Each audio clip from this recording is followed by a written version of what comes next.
Our weekend storm is here, and it's really going to bring a lot of snowfall here across the northern two-thirds of the state. So coming up, let's track this storm. I'll let you know what impacts you can expect as we head into the weekend. 15,000 new cases of COVID-19 in Utah just this week. None of us had symptoms the entire time.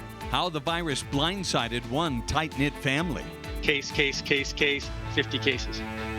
Eventually it gets back to grandma. I feel like no one in Utah is taking it very seriously right now. And tonight, that family's warning as we approach the holiday season. I don't know how much longer we will be able to accommodate everyone who needs a test. With more positive cases comes longer lines at coronavirus testing sites. The struggles being faced and the impact on people needing to be tested. I think what we've learned in this last 2 weeks is there's no margin of error. For the second week in a row, the University of Utah has to cancel its football game. Details on the decision coming up in sports. Live from Utah's news leader, Fox 13 News at 9 starts right now. Well, wintry weather has descended on Utah. Look at that snow. It's starting to pile up, and where it isn't, well, it's wet. This is a live look in Summit County at SR 224 Olympic Parkway right there, where that snow is falling.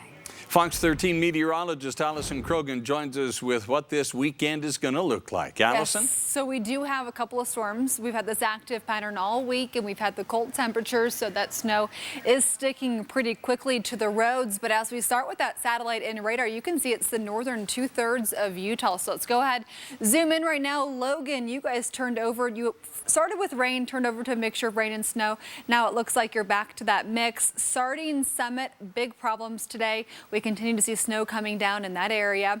Looking across the Salt Lake Valley, valleys still rain, mountain snow, Parley's Canyon and the Cottonwoods have snow coming down, so make sure you're following any of those traction laws. And we have a mixture of rain and snow kind of scattered once you get north of Delta over towards Nephi and into Ephraim. So we look at this story, and it's not just the precipitation on the ground that we're worried about. We're also dealing with very strong wind gusts, so blowing snow is also an issue. Temperatures right now, though, warm enough to see rain here in the valleys. We're looking at mostly 40 to 50 for the Wasatch Front right now.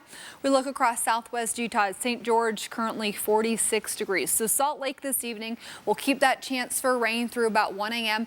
and then we turn to a chance for snow. That's because the cold front is going to pass in a couple of hours, and that is when we're going to see a push of that snow that will become heavy. So we're going to have another weak storm moving through on Saturday night. We're looking at slick roads and blowing snow for a lot of this weekend. I'll have details on the timing of this system and what you can expect over the weekend coming up in the full forecast.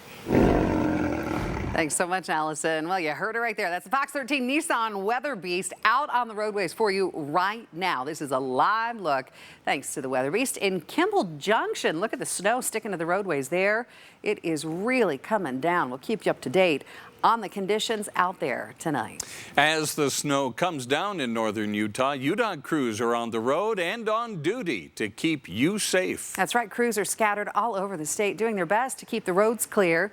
John Gleason with UDOT tells us they're expecting up to a foot or two of snow in the mountains, making the canyons some of the slickest spots. He recommends staying home tonight if possible, waiting until those crews can get a handle on it all by tomorrow. By the time people wake up tomorrow morning, most of the slush that's covered any of our roads here in the valley is going to be gone, and our plow crews will be able to get on top of it. And if you do come across any plow crews on the roads, you're asked to slow down and give them space to do their work. Gleason reminds drivers to be prepared. Make sure you have a snow scraper handy, good tires, and that your car has enough fluids, and always carry a blanket, water, and a flashlight in case of an emergency. Now to coronavirus. Utah saw more than 2,100 new COVID-19 cases today, making this the worst week for Utah during the COVID-19 pandemic so far. Hospitalizations and deaths are now at record highs. 14 more Utahns have died from COVID-19. That brings the total for the last 2 weeks to 100. Tonight, Fox 13's Haley Higgins dove into some of these shocking numbers. Haley, what did you find? Yeah, I learned that just this last week, 15,000 Utahns tested positive for COVID-19. And tonight I spoke with a woman who has a warning for families that have plans to get together over the next couple of weeks. It was terrible. In October, the Duncan family traveled together for a long weekend in St. George. Grandparents were there waiting with open arms and a refreshing pool. The next day, my dad gets a call from the health department and everyone, and they're like, yeah, you have COVID. He'd taken a COVID-19 test ahead of a planned procedure. The news shocked everyone, who immediately drove back to Farmington to isolate. None of us had symptoms the entire time. Literally, none at all. Eventually, 6 people would test positive. McKinley believes she was asymptomatic when she brought the virus into her tight-knit family. I especially didn't want to get it and give it to somebody else. That was my worst fear. Physicians warn casual get-togethers, even among extended family members, are contributing to the COVID-19 crisis in Utah. They hang out together. No mask, talking, drinking, whatever. Case, 50 cases.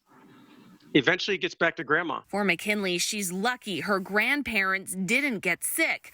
A close call, the 21-year-old hopes, is a warning for others before Thanksgiving. I feel like no one in Utah is taking it very seriously right now. And because of a technical glitch, today's positive numbers were artificially low. We're expecting a much higher number tomorrow. Reporting live in Salt Lake City tonight, Haley Higgins, Fox 13 News, Utah. Haley, thank you. As COVID-19 cases continue to soar, so do the numbers of tests needed, which is causing delays. Fox 13's Spencer Joseph spoke with multiple health systems about their wait times and issues that they're facing. He joins us live now tonight. Spencer. Good evening. Yeah, and it really is a huge variety of different things, from long wait times to appointments that are booking out sometimes up to a week away. It also depends on where you get the test, whether you're here at the Maverick Center or anywhere else across the state. But those we spoke with today that have gotten that test within the past couple of weeks told us various stories about the variety of issues they're facing. In the last 7 to 14 days, the last couple weeks have really brought a lot more people seeking testing. As cases go up, so do the number of tests, something the Salt Lake County Health Department is struggling with. It can be challenging to meet the demand. So far, we are able to do so, but I don't know how much longer we will be able to accommodate everyone who needs a test. We are, doing everything we can to make sure we're absolutely offering as many appointments as we feel we can safely. And it's something Dr. Michael Bronson at the University of Utah is also saying. On the Fox 13 social media pages, many commented things like, from start to finish, the line was an hour. There were just so many people getting tested. Testing sites were scheduled days out and didn't have any available times to test. And just try today. The only thing, next week in Park City, 36 hours later.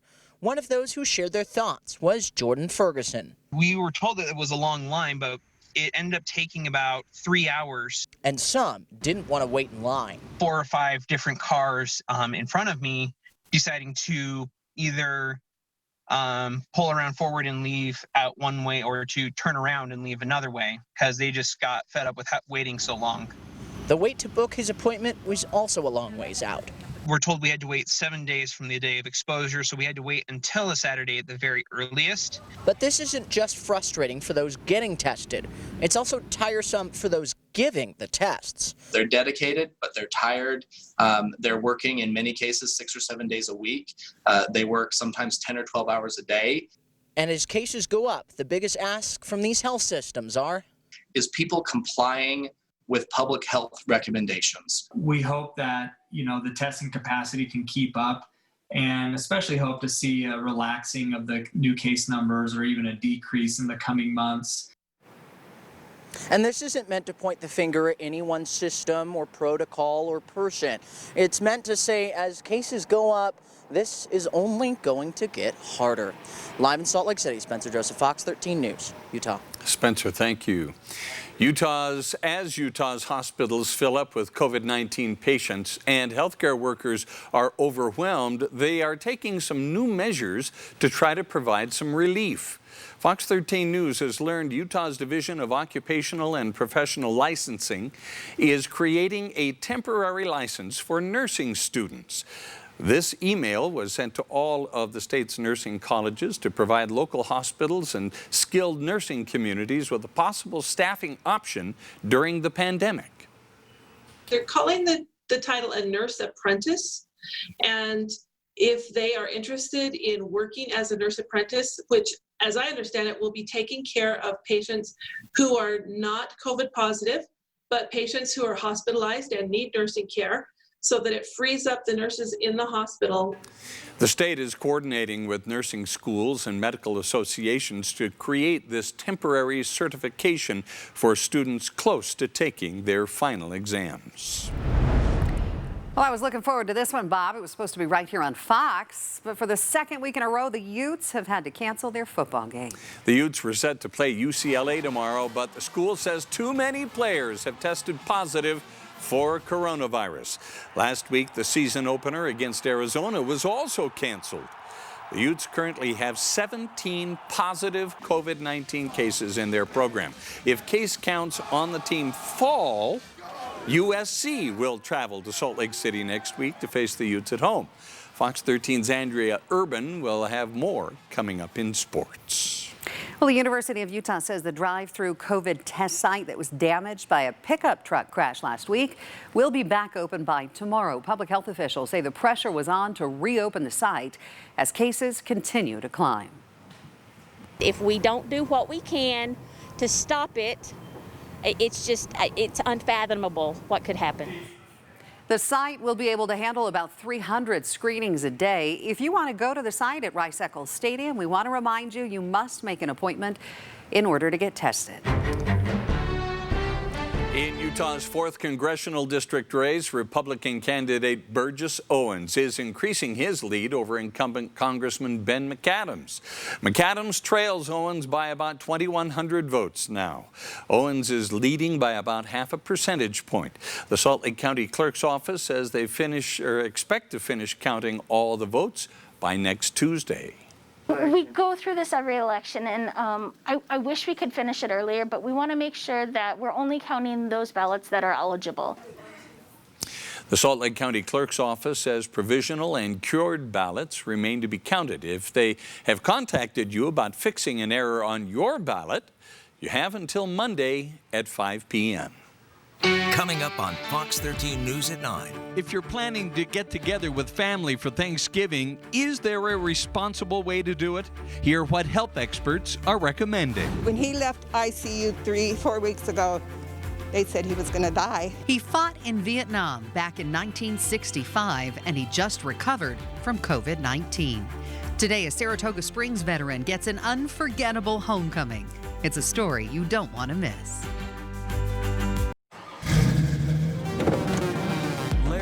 Miller dealerships are geared for service, repairing over 16 million vehicles. We have 40 years of experience, master trained technicians who can handle any and every repair, and state-of-the-art facilities. Our locations are convenient to you with fast service, from oil changes to major repairs. We are ready to help. Take your car care to the next level at Larry H. Miller dealerships, driven by you.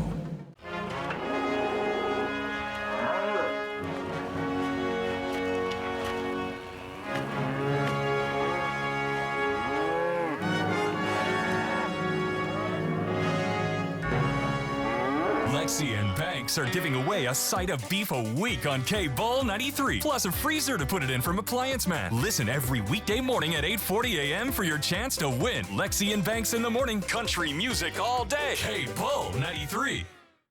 Everything changes the moment you're diagnosed with cancer.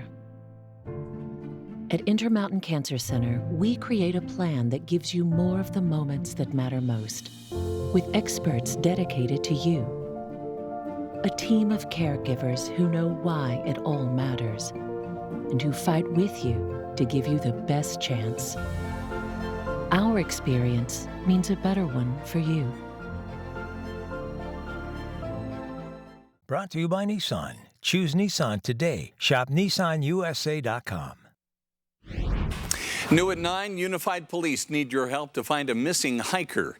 UPD says 47-year-old James Long was last seen at the Neffs Canyon trailhead on October 18th.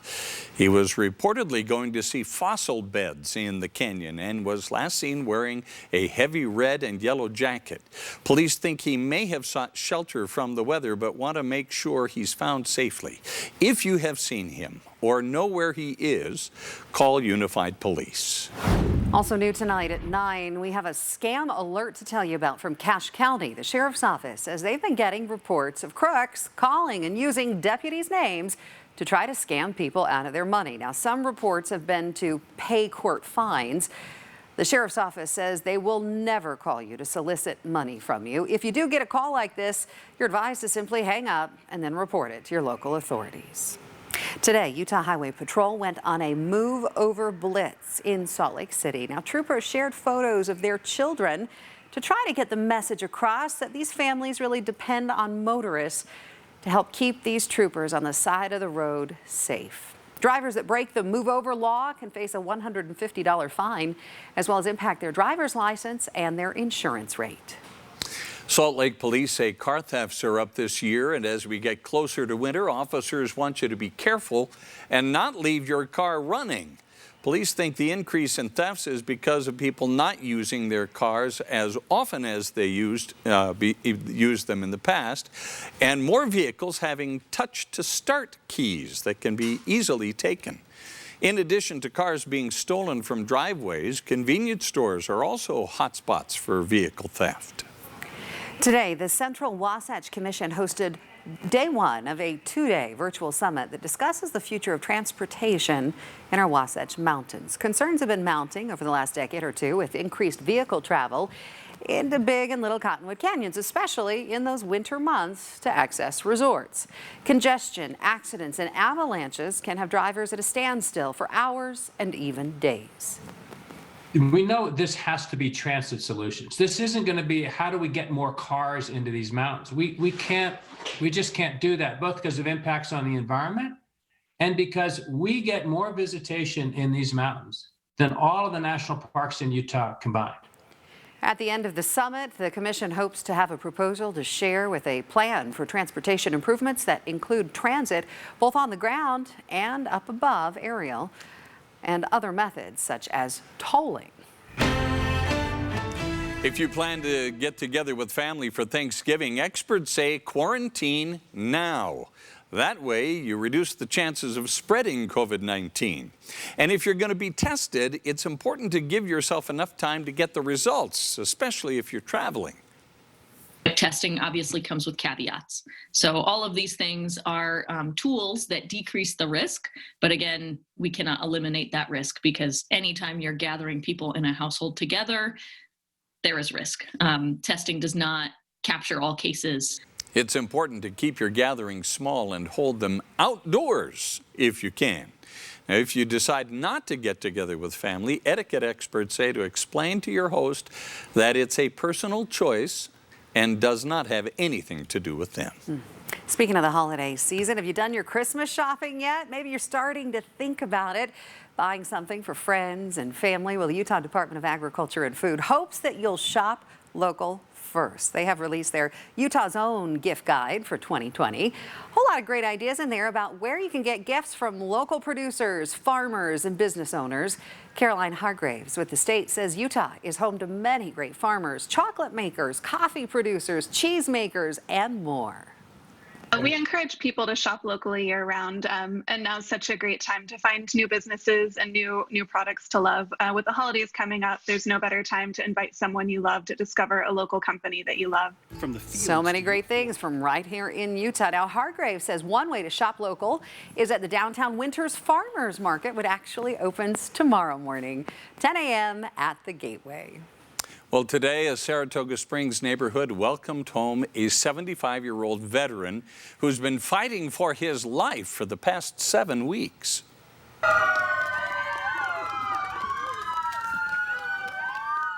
Quite a welcome home. The 75-year-old served in Vietnam and received the Purple Heart here, but his latest battle was with COVID-19. Craig Eby will be on oxygen for the rest of his life because of this current battle. His family, though, they say they are grateful he is out of the hospital and home. It's a miracle. If it hadn't been for all of the doctors and nurses and the fasting and prayers, he'd have never made it. When he left ICU 3-4 weeks ago, they said he was going to die.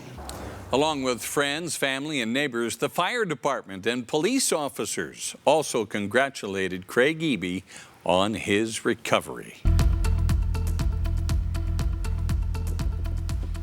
Well, I tell you what, the winter weather is here, and if you don't feel it yet, you will. Yeah, and unfortunately, it's not the winter weather that we love here in Utah, that light, fluffy snow that people say you can just take a leaf blower out, and we're dealing with more heavy, wet snow and quite a bit of it up in the mountains. In the valleys, we're still seeing rain. It's currently 46 degrees, but it feels like 41 with our wind right now, about 5 to 10 miles per hour. We're mostly seeing impacts in the northern half of the state right now as we go ahead and zoom in on radar for you to show you what's going on right now. So this is our high resolution radar. Logan has been a mixture of rain and snow, but Sardine Summit has been a big problem. Once you get into Ogden, that's where we have more moderate precipitation coming down for some areas through Clinton. Once you get into Layton on the east side of I-15, so right over there towards Farmington, we're also starting to see some more moderate rainfall. We have some heavy snow coming down in the mountains right now. This has strong synoptic forcing, and with the water vapor, those things combined means that we are seeing very dense, heavy snow, heavy wet snow, unfortunately. We look across the Wasatch Front right now, we have valley rain and the mountain snow. And then once you get into central Utah, down into Nephi, we've got a little bit of precipitation coming down west and east of I-15. Over towards Highway 6, over towards Soldier Summit, and into central Utah, Ephraim. And then once you get down towards I-70 near Emory, again, we do have some precipitation, but it's pretty scattered, not widespread. We've got a winter storm warning for the areas in pink. So Wasatch Mountains north and south of I-80, we're looking at about 12 to 20 inches of snow, with wind gusts up to 50 miles per hour. That's until Saturday at 4 p.m. For central Utah, we're looking at a winter weather advisory, mostly 5 to 10 inches of snow with wind gusts potentially up to 60 miles per hour. This is for the Wasatch Plateau, Book Cliffs, and Central Mountains. Again, until 4 p.m. on Saturday, please travel with caution. For Salt Lake City, a chance for rain tonight, but then we've got a cold front moving through in a few hours. Drop our temperatures down and bring us a chance for snow late this evening for the valleys. For future casts, we'll bring this through the evening, and that's going to be your front. That wind comes out of the northwest behind it. And so we're looking after midnight tonight for that to move through, and it will move through our state pretty quickly. I wanted to zoom in on future casts for you. By 11 o'clock tonight, we're still dealing with valley rain, mountain snow. We move you through the morning hours. We start to see those snow levels dropping overnight. Then probably by 4 a.m. is when we're going to start seeing some chances for snow here in the valleys. How much snow are we talking? That's a very good question. By tomorrow at 10 a.m., we're looking at potentially a foot of snow up in the mountains and then some locally higher amounts possible. For St. George, your temperatures will be near 60 to 65 this weekend. You'll stay dry. It's going to be a very nice 7-day forecast for you. 70s next week, potentially more chances for rain late next week. Wasatch Front this weekend. Another weak storm moves in Saturday night into Sunday, so there's a chance for a few more flurries. Again, middle of the night, Saturday night into Sunday morning. Next week, we're close to 60 degrees, and then we'll have some more chances for rain and snow at the end of next week. All right, I'm Andrea Urban, and coming up in sports, we've got the high school football playoffs. They're still underway, and I've got the action from 5A. Plus, the University of Utah had to cancel another football game due to positive COVID cases. Hear from Athletic Director Mark Harlan on why that decision had to be made.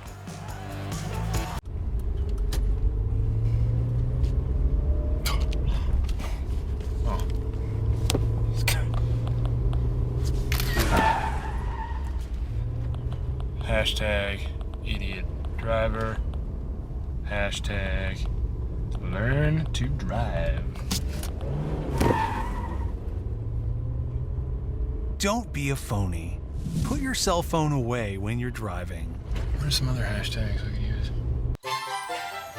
Wow, a new Buick for me? To James from James. That's just what I wanted. Is this a new Buick? I Secret Santed myself. I shouldn't have, but I have been very good this year. Wow. Wow. Wow. This year turned Black Friday into Buick Friday, all month long. Now during Buick Friday, pay no interest for 84 months on most 2020 Buick SUV models. Why do homeowners love Woodside Homes? There were all these different options for me to be able to make it mine. Every detail seemed like it was very well thought out. The price was fantastic. The Inspiration Gallery totally helped me choose, and we found exactly what cabinets we like. The employees have been very helpful and straightforward. They want you to be comfortable.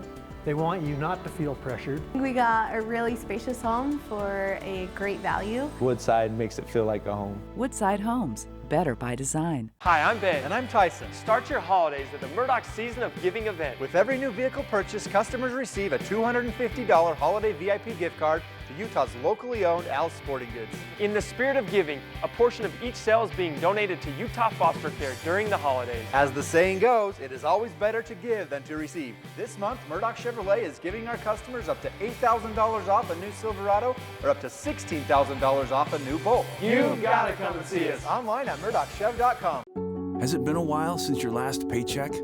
Has a layoff or furlough caused uncertainty for your future? Whether your benefits are drying up or your industry is at a standstill, it's time to stop waiting and start looking. To put yourself out there, to rise to the occasion and try something new, to reinvent yourself and find your path to something different.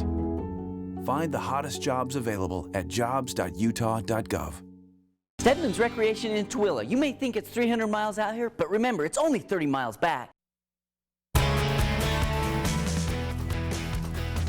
For the second week in a row, the University of Utah is unable to play football due to positive COVID cases within the football program. Now, there were 17 confirmed positive cases, and 11 of those players, coaches, and staff are now quarantined.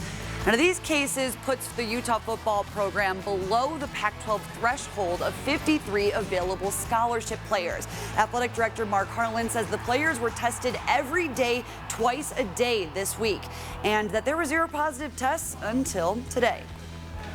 Tuesday, Wednesday, and Thursday, we had 0 positives until today, where a member of our travel squad tested positive. It was determined that we no longer could go forward and play our football game. I think what we've learned in this last 2 weeks is there's no margin of error at all. And I think we just got swept into what is happening here in the county and the state. So Coach Whittingham and I have spoke throughout this whole process frequently. He's completely on board with what needed to happen. He, like me, cares most about our guys' safety.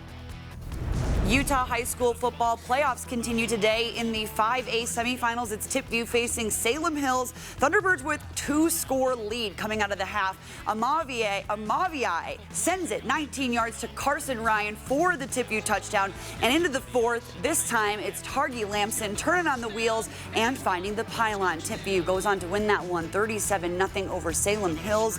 And to top off the 5A semifinals, it's Maple Mountain versus Orem. The Tigers started out hot, already with 7 on the board, and that right there is Joe Smith taking it all the way to the house. Nobody could catch him. Touchdown, Tigers. And then in the second, Colton Browndye takes it over the line, and that game is still going on, but Orem leads 21-0 at the start of the third.